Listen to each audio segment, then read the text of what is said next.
Alright, this is VIR South in the GR86. Let's jump into a quick track guide. This is a track I've raced in a real car, so I have a decent amount of experience here, and we'll be going to shortly. But let's see if I can help you guys out, find a bit more time in this car, and look over some of the tips and tricks. So before we jump into the actual guide, let's talk really quickly about one thing. So there's three really big techniques here that I want to go over. The number one is being very careful in braking and downshifting. If you downshift too quickly in this car, or if you brake at 100% while downshifting to redline, you'll spin the car. This car, it locks up the rear end. Just be very careful of that. I had a lot of issues with that when I was getting used to this car again in turns 1, 4, 5, 7, and 11, 12. All of that, you can see the track map up here, but that's where I was having some issues with it. I did notice, like through turn 1, you can use a lot more brake than you think you can. So on my best lap, I wasn't using 100% or 98, 99% brake, which was a little bit of a mistake. So later on in the day, I learned that I could get a little bit quicker. And then the other thing too is being safe and smooth, thinking about the weight transition of the car, but also thinking about the compression and loading of the tires and utilizing the hills to your advantage, and understanding when, for example, when you're cresting a hill going downhill, just be extra careful because you're going to lose a lot of grip.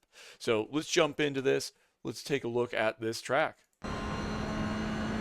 So going into turn 1, you really want to almost like V off the entry, go a little bit wide in the middle, and then V off that exit. So let's watch it from the in-car. We'll watch it from a blimp cam as well. So you see I hit that inner apex, go a little bit deep, V that back off early on the throttle, back onto it.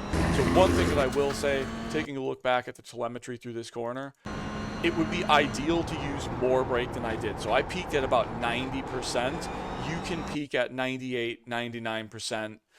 You can touch 100, but it's ideal to be around 98 or 99. So that's something that on some of my other faster sectors, that is something that I did find out later in the day.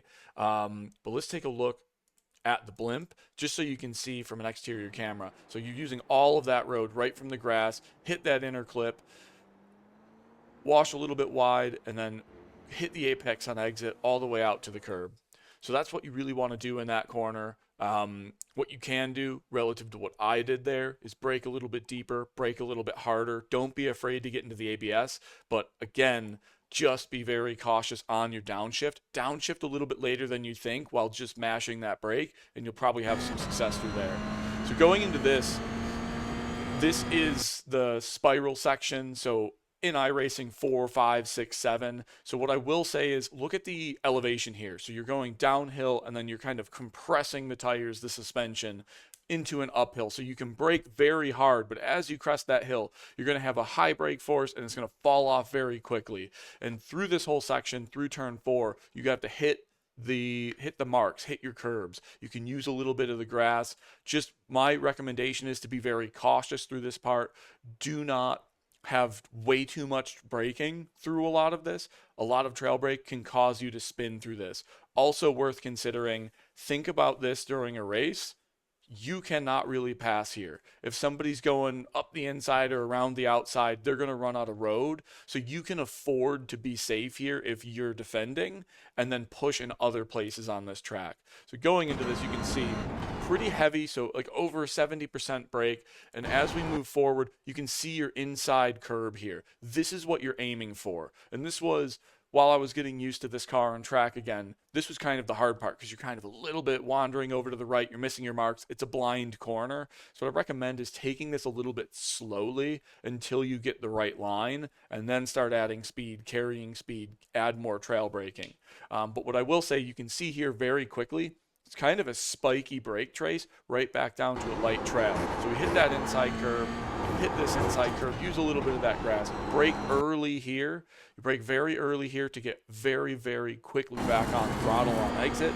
Use all of that runoff. So I do want to go back, rewatch that one more time because I think this is the trickiest part of the track. As I was doing this, this is the part that I just continuously was 500ths or 800ths or a tenth off every other lap, and that's what would throw away so many fast laps for me.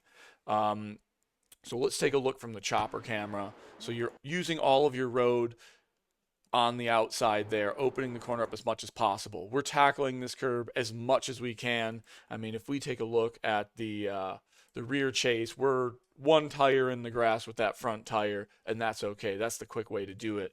And then you can see here, just try not to upset the car too much. You can see I'm putting throttle back on. So when you hit this curb, one of the things I do is you blip the throttle a little bit so you can see it blips up, back down, and then back up. So we're going downhill, so we don't want to be upsetting the balance of the car too much. We won't have as much grip as you think. However, going through all of this, you can blip the throttle to lift the weight off the nose of the car to make the curb strike less harsh. So that's something that's a really good technique to learn. Going through this, you can see I'm already flat, so I have to lift a little bit, but we do have the benefit of compression here, so we have a bit more grip than you'd think, and take a lot of that grass. Like I said here, you're just very heavy on the brake, a little bit early on the brake, so you can be very early on the throttle and then get that back up to 100% on exit here. Use all of the runoff, like I said, I'm on that curb. And going into here again, think about the elevation, look at what you're doing. So right here, we have a lot of compression happening. So you can brake very hard, very aggressive, turn in aggressively. But then as you look here, we're going downhill. So this corner, the speed of which you're going through this, it's going to fall off substantially. And one of the things that I think when you're pushing for time that people make huge mistakes of is that you try to do more. But the problem with a corner like this is it's not going to give you that level of grip that you have here on exit. So you have to tackle this like almost two totally separate corners. So rewinding a little bit, clean up the telemetry, we're 100% throttle, 70, 80, 83% brake, but now you can see very gentle inputs, very light trail brake. There's a lot of nothing happening here, and this is at the crest of that hill because I can't really get on throttle unless I want to be in the grass here. So it's just about being patient, being calm about this, and you can be very aggressive on entry, very calm at the middle of the apex, and then once the car starts to settle again, get back on throttle, kind of aim for this line over here, and do what you can to cut as much distance as possible through this. So hopefully you get a really good run. You're going through South Bend.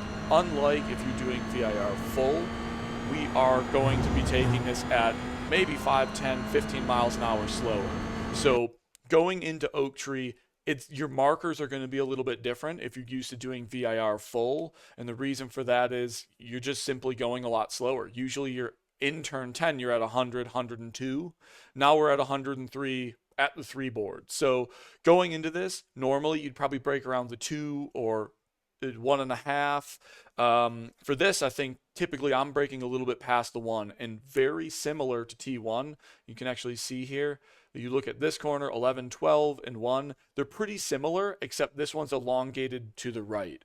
So you're going to V this corner off, and I think this is one area where the braking and downshifting is very important, because when I was first getting used to the GR86 again, after not driving it for a while, this is where turn 11 on entry, you just get that rear lockup and the car spins. So hit your braking. You can be very aggressive on the brakes, like 60, 70, 80% on the brakes, but just be slow on the downshift. So let's go into this corner.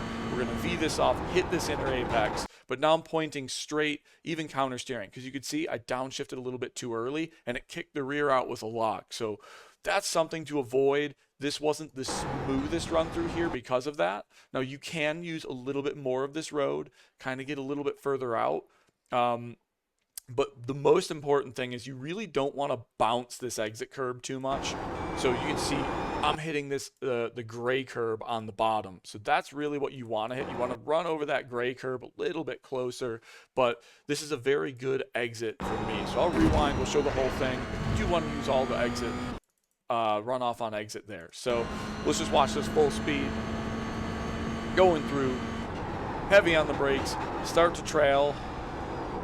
Feather that gas back on and all the way to the dirt on exit and then across the finish line. So that is a full lap of VIR South. I appreciate you guys watching, subscribing, liking the video if it's helpful. We'll do one lap in car no distractions, no talking. And don't forget to comment if you have any questions. Thank you, guys.